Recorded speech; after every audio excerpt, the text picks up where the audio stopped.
Now, about 2 years ago, I set out to create a series of metal vessels. I call them water vessels, and they're made for a special presentation of water on the table. And I wanted to achieve a greater awareness in people how water can be a very precious drink, and how water as an element and a resource in our lives has a very strong spiritual and also life-giving aspect to it. The first vessels I made, were drinking cups, smaller, they fit in your hand. They had etched pattern on the surface, which I created by looking at fish scales. 2 were made out of sterling silver, 2 are made from nickel silver, and 2 are anodized aluminium. And the design derived from the image of moving stingrays. I really like the look of a stingray moving through water, as it is almost like a flight. It looks very effortless to me.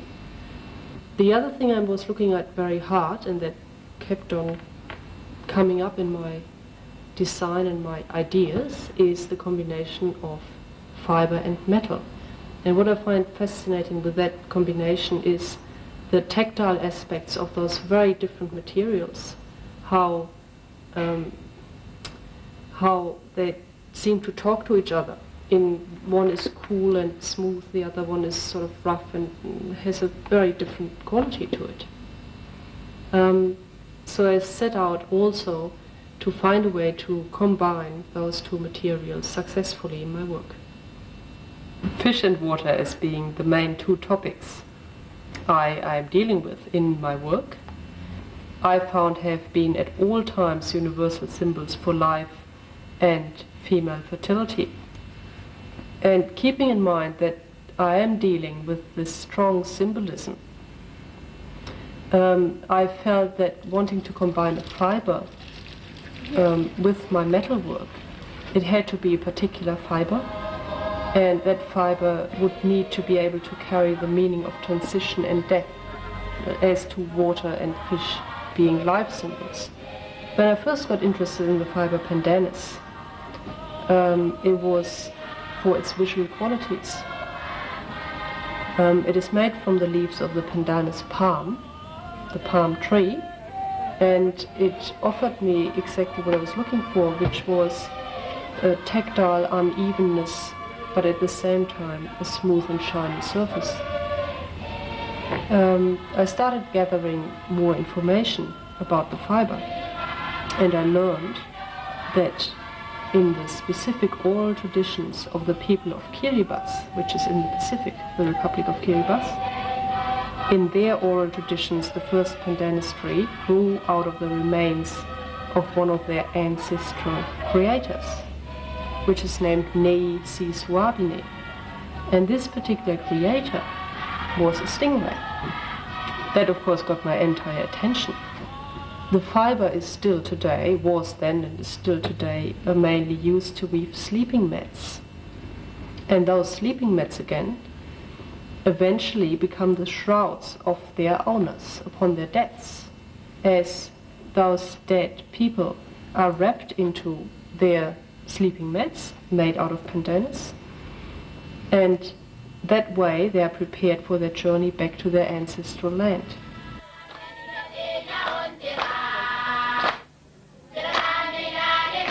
I felt I couldn't dismiss these obvious links of my work to the marine culture of the Republic of Kiribati in the Pacific, as there were the stingray on the one hand as a female ancestral creator, then the extreme value of fresh water in the middle of a never-ending sea. Fresh water is a very limited source in Kiribati, as it is a very thin, narrow strip of coral island and surrounded by a vast sea. And last but not least, the woven Pandanus mats, standing as a symbol for death and transition.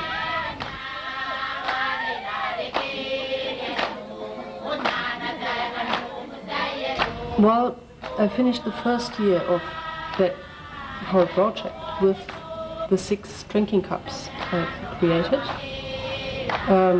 the ones with the fish scale patterns, but I also set up an installation with a seventh cup, which was suspended from the ceiling. And it was suspended from the ceiling above a bed of Pandanus. And the bed of Pandanus underneath was important because it created a visual and tactile tension between the two objects, the Pandanus material and the metal cup. But it also put the life-giving and spiritual water in the cup in context with the earthy and transient fiber which accompanies people back to the land of their ancestors. I cannot actually pinpoint the exact timing when the stingray god or goddess came into being. Robin itself is a goddess name which is understood everywhere in Kiribati. That is why we have a maneba where people can get together. They discuss issues of common concern in these manebas, and people in those ancient days still maintain their sitting positions. It's no longer the case today. The influence of the maneba is no longer there, because there are other types of manebas or meeting houses. I think that is a better word to use, meeting houses, because if you talk about maneba means a place where everybody congregates. The maneba itself is built according to the first pillar and the second pillar. In the maneba there are mainly two pillars which are important: the Buareki, the pillar of the Buareki, and the pillar of nature's working and Ekan.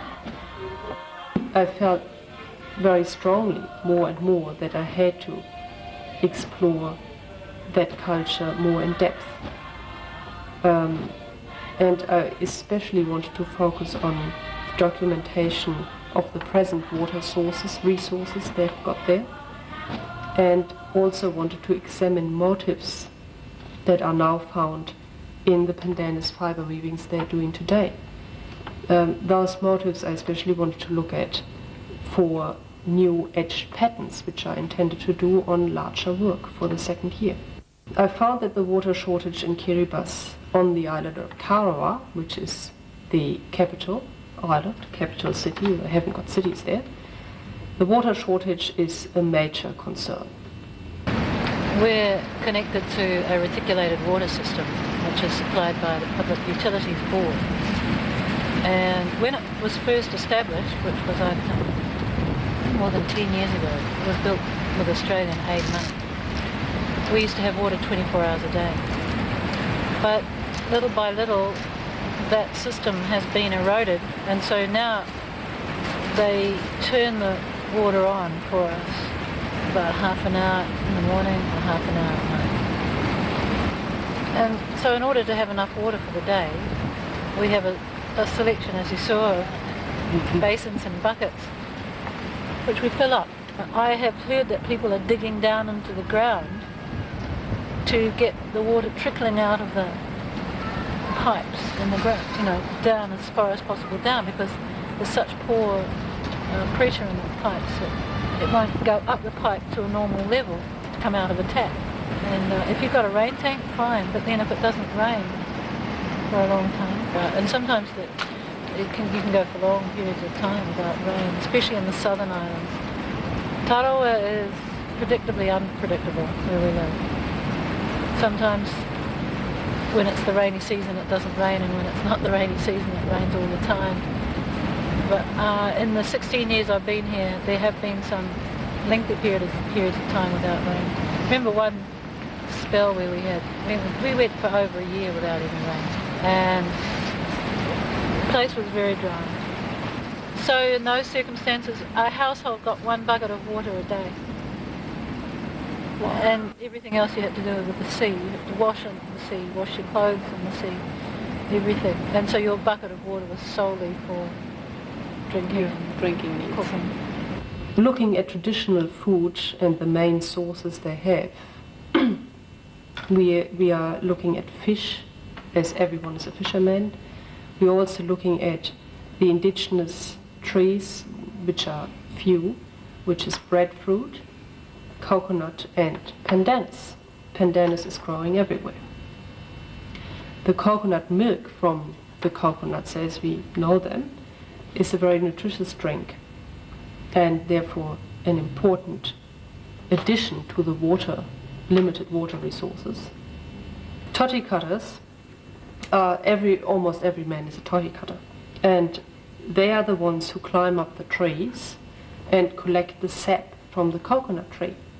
They do it by cutting an area of the branch and recutting it freshly, and the sap that is running out of this cut area is collected by attaching a pointed leaf to that area, and that leaf runs into a bottle which hangs underneath that particular spot.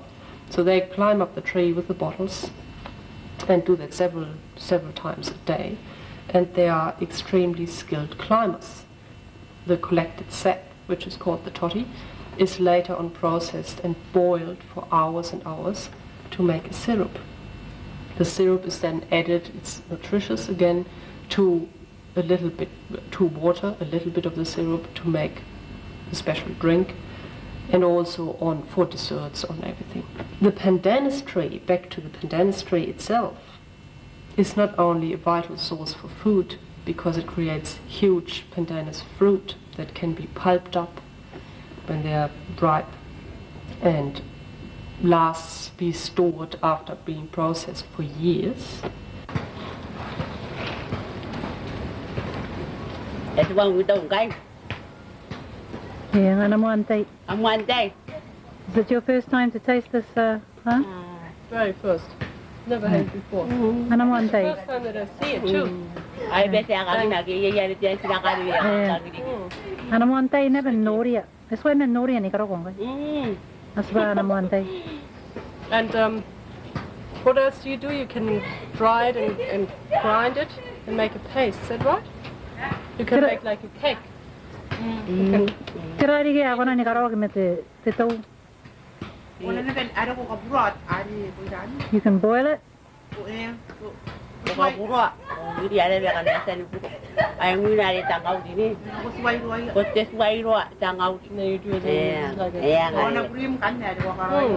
you get a sort of a... Afterwards? You boil it and you get this sort of creamy stuff from it. Pulp. A pulp, yeah. And then you spread it under the sun and dry it. It's sweet, is it? Very. And it's called breadfruit. And you can also make a sort of a like a cake thing that you bake in the oven. I had this.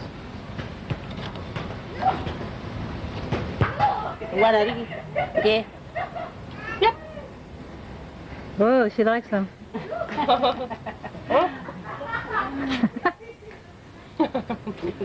That pandanus tree also is a very important source for building materials and for weaving.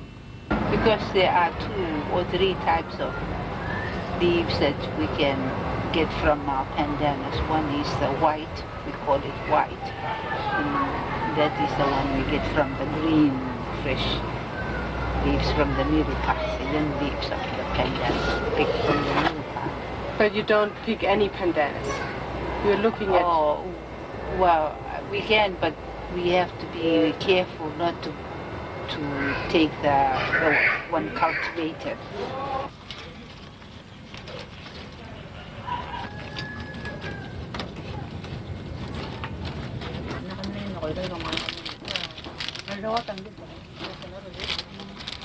Whenever we go out to the bush, we find that coconut trees to be very handy, because if you want the basket, what we do, we cut it and that type of basket which with open ends, that's the one we just put the everything in it. Yeah. Before you.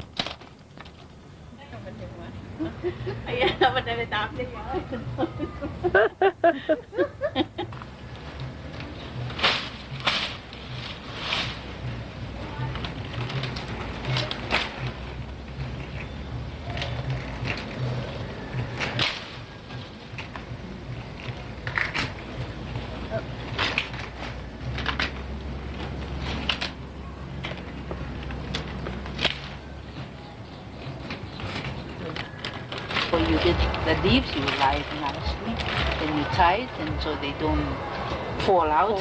And you can carry it You much carry better. it without being pricked with those prickles. That's right. They come and light the fire. 2 ways, one is boil, one is over the open fire.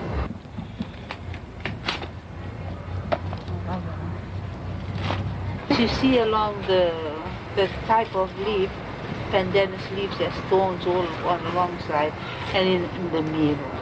And so to make it easier to work with, you sort of brush off this sharp, The really sharp point. very sharp, and it's very uncomfortable to work with. But without the heat, the fire, They don't get white. they don't get white, and they don't get changed. They just stay green until they become rotten. You can burn them, and also you can miss some part of the leaves. Uh-huh. And if it's missed, that means it will stay green. And whereas boiling, very high, you're certain that it's all been in the water. A few minutes and you take it out. And say that it's much whiter with properly open fire.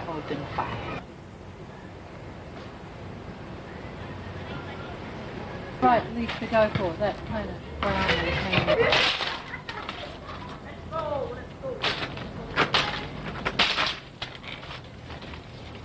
That's for the dark brown patterns. Yeah. They've got a lovely tone to them, those leaves, haven't they? Now they're ready for pounding. 6 of leaves being rolled together in one thickness, like it's easy to cut. Because that you're cutting it by hitting it flat. So you never hit the end of the roll. You hit the middle so that it doesn't come out in small, like cuts. Sort of push it out so that to make it thinner.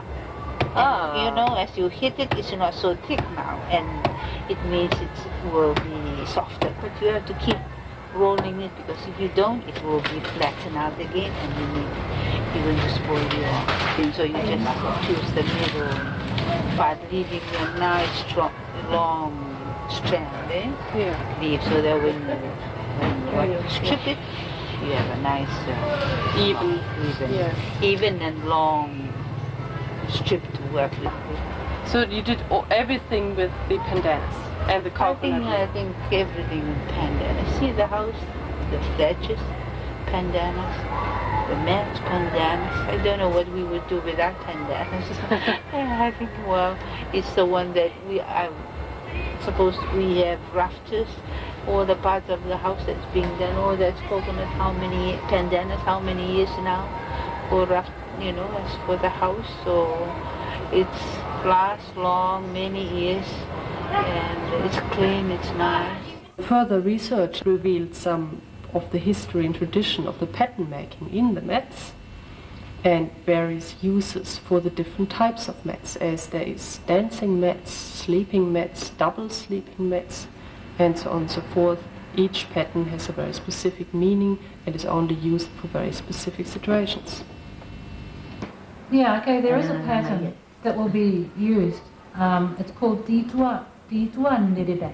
D2 Nidida. Nidida is actually a fish, it's the trevally. Anyway, the way this pattern looks, it's squares of lines which go at right angles to each other. But the D2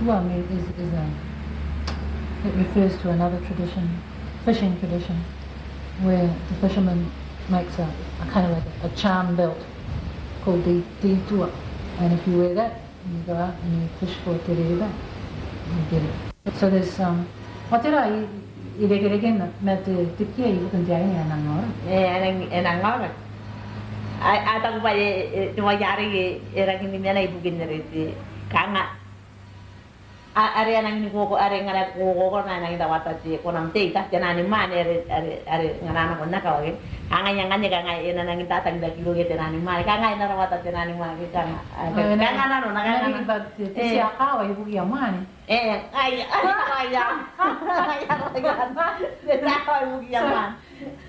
So I said, well, what's the relationship between this fishing charm, this charm for going out fishing, and catching te rereba.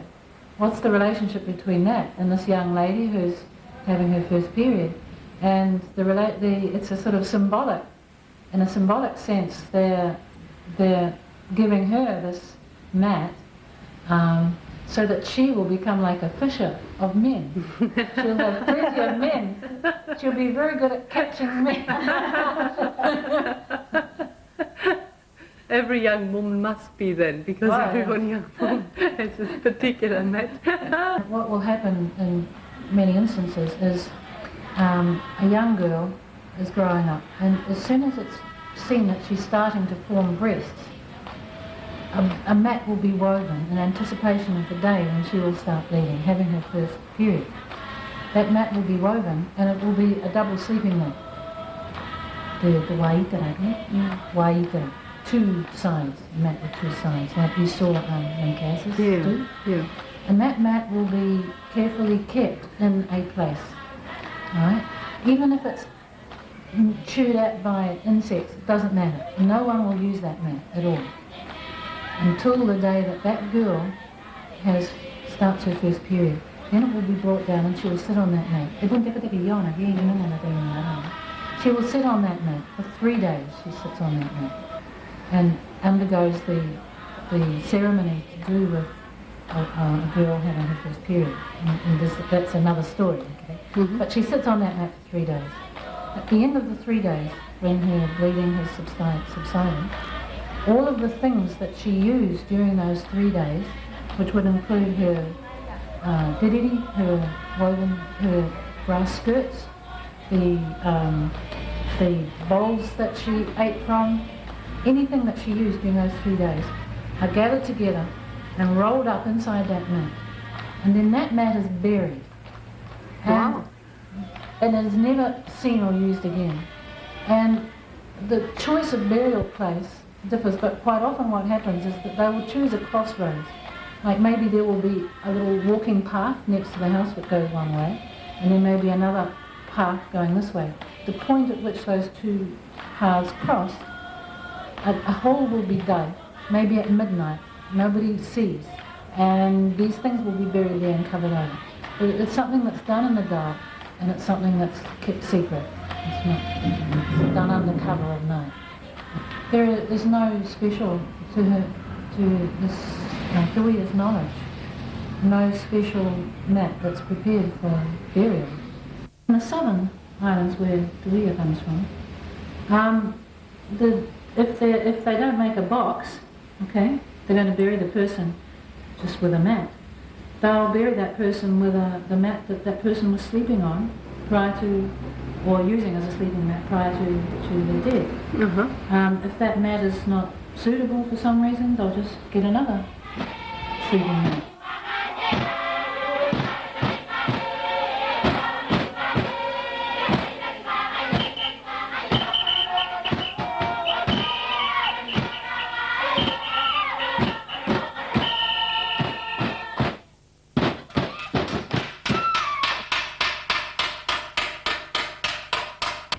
The inspiration of this year's metalwork was greatly enhanced by my travels to Kiribati, by my fieldwork. This year I moved into a much larger scale, and I'm doing a centerpiece out of 3 major water vessels, which were cut out of sheet metal in the flat, and I raised them by hand. And the sheet metal shapes, the cutout shapes, derived from blown up images from flatfish. Having them raised, they take on shapes, move away from that image of flatfish, and strongly rather express something like huge shells on the beach, or a cut open tire filled with water. They're all made out of aluminium, and they will be anodized, just as the drinking cup I did in 1997. They also have external elements also made out of aluminium, which carry patterns, which I have etched on using the same techniques I did almost 2 years ago.